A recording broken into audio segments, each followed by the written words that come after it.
Shrinking the house double header, baby. Double header. Oh, there's the fruits of the labor that you're all aware of that. Absolutely gorgeous and proud of it. Don't care what anyone thinks about the sound, anything like that. I know what I got, and it was built for me, from my heart and my experience. So all I can say, guys, is, when I first got into this, it was all about the reviews. Okay, if it's not reviewed well, it's not going to be good. Or that does come into play, unfortunately, though. If you're on the Rolodex of buying and selling and buying and selling and buy sell, trying to search for that elusive perfect component, which I'm guilty of. I'm not going to say I didn't do that. I just learned how to do it in a more safe way. May have been safe in the pocketbook, but it wasn't safe on the mental state, that's for sure. But, a lot of us seem to go by what so-and-so said. The measuring is so great, so you should buy it because it's going to sound amazing, or Stereophile says it's unbelievable, or Absolute Sound, or and then you even go and you look at the specs and you think, okay, well, it's 90 dB, so my amp's going to be able to drive that with ease. Like, I've learned over 30 years that you got to take all that stuff with a grain of salt. Sure, it's okay to read the reviews and stuff and try to look at some commonalities, maybe, that each reviewer is saying the same thing about a certain, part of the component or part of the presentation that it provides. That's what I would do. But at the end of the day, I've been fooled so many times by reading the white papers, the specs, saying that, this amp needs 100 watt, or this speaker needs 100 watts to drive, or it's really, really efficient. You only need 2 watts to drive it, so on and so forth. You know what I'm trying to say, guys.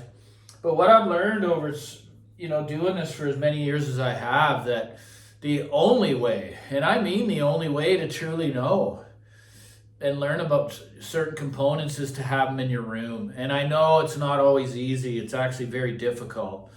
But I've been just shocked sometimes at, for instance, what the Line Magnetic can drive.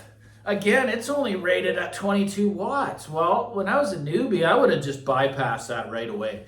That's not going to drive anything. 22 watts. Well, I'll tell you right now, I've had amps in here that are rated at 200 watts per channel. Even high current. And this thing sounds more powerful and produces a better sound at low volume too. It's just unbelievable how powerful an 845 single-ended triode is, okay? So these are all things that I learned on my own, and will always continue to learn new things, right? Especially with the latest technology that's being released from these guys with the GANFETs and the high-end Class D efficient technology, So, yeah, it's just a warning that, guys, do not believe what it says on the white paper. Because I've had amps that state they're, extremely powerful, 180 watt, 300 watts, and I sit in my chair 6 feet away, and they were lean. So, although they may be producing that kind of power, they've been tuned a certain way that the designer or the engineer likes. And that may not necessarily be what you like, right? I like extreme dynamics and the bass to be able to, reach out and touch me when needed. I don't want it to dominate the music by no means, but when it's called upon, it has to be able to do that. And you can't rate power to that presentation, okay? I've done it too many times, right? And just like, wow, why does this feel so anemic and lean? I've had 50 watt amplifiers feel more along what I love in my room, right? So it's a very interesting learning experience. That this is just kind of, it's come to me in the last few years, very few years, this learning experience on how little these things mean. It will give you an idea, but it's not the be all end all of how it's going to present in the room, man. And again, the room is, of course, it's most important. there's no use even building a system in a room that's just, it's got glass windows all around it, or, you know, it looks funny here because you can't tell where the camera is, that the spatials are actually free of any obstruction where I'm sitting. And of course it's not ideal, but it really does sound good here, guys. I've had guests over. I'll have more guests, you know. But yeah, I mean, who would have thought, right? Oh, wow, this amp's just going to hammer. It's going to be able to grab. And then to say that efficient speakers only like Fleewatt. I'm sorry, guys, I'm not a Fleewatt fan. I'd rather have more power on tap than not enough. So the 2 waters just don't do it for me. I know there's liquid top end and all that stuff, but I like to listen to rock a lot, right? So those amps aren't for me. You know, I've done the experiments putting massive power with the spatials. They absolutely love it. They're 94 dB and they're 12 ohm. So why does it sound better with 180 watt Class D, right? Than all the other amps that I've tried with it.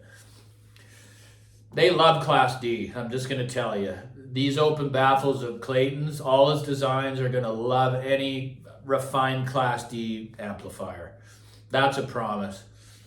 So also the Line Magnetic was a superb pairing with them. That was 22 watts per channel. Very good, really good for tube. But that's just the message here, is that don't put all your eggs in the basket thinking, okay, well, this is going to work. Most of you already know this. I know that. I don't, you know, you're not rookies. I understand. But I'm just trying to relay that message that I'm new to the party learning this stuff. You know, just how clear it is and how little these things mean that are on paper.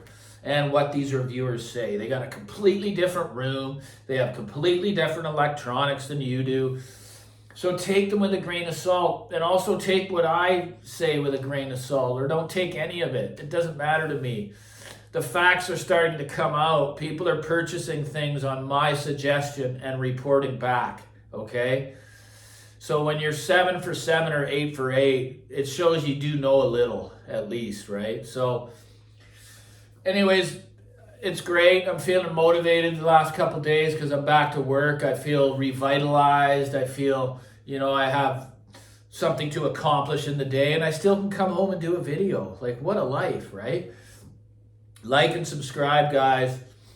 You know, I'm getting quite a few more these days, and I really appreciate any suggestions that are given.